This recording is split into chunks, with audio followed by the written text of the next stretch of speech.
Good morning বন্ধুরা। সকালবেলা শুরু হলো মিঠির পড়াশোনার আওয়াজ শুনে। দেখো কত মন দিয়ে পড়ে। জীবনে যদি এরকম করে আমরাও পড়তাম আজকে অনেক ভালো হইতো। পড়তে পড়তে সে ক্লান্ত হয়ে রাস্তায় গেল, গিয়ে রাস্তায় গিয়ে তার এখন মাথায় রোদ লাগছে বললে রুমাল দিয়ে নিল।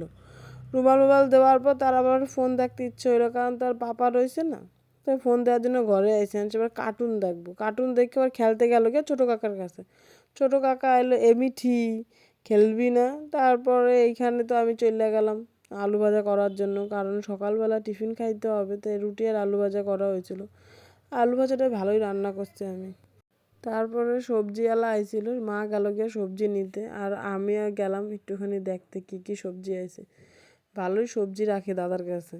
মিঠি এত যে ওরা করলাম একটু দে ডিম সিদ্ধ খাই, দিল না, ওর পিছনে লুকায় রাখছে, দেখো লুকায় লুকায় খাইতেছে। আমি বললাম দে একটু, কয় না তুই খেতে পারবি না, তোর খাওয়া না বারণ।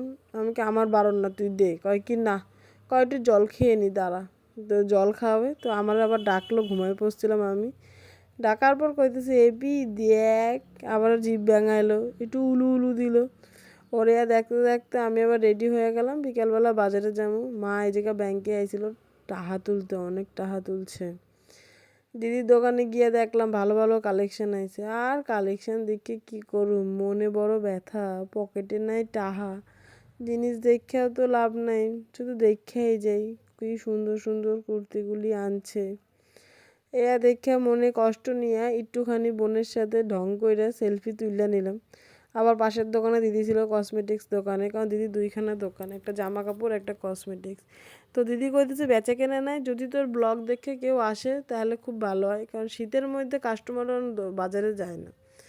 আর কি, দোকানদারকে তো দোকান খুলতেই হবে, শীত যতই পড়ুক। আবার গপু সোনা এলো যে কেমন বেচা কেনা হইতেছে তাই দেখার জন্য।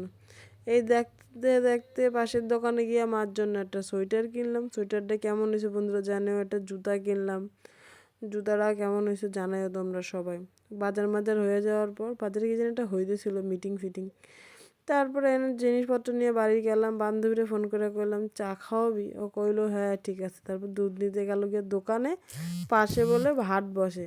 আমি হাটে দেখলাম কি সুন্দর সুন্দর নাইটি, কি সুন্দর পাঁপড় ভাজা, ডাল চাল সব কিছুই বসে এই জায়গায়। আমি এত বছর ধরে জানিই না যে এই জায়গায় হাট বসে। আমি বলে কল্যাণীতে থাকি সত্যি, তাইলে আর কি কব।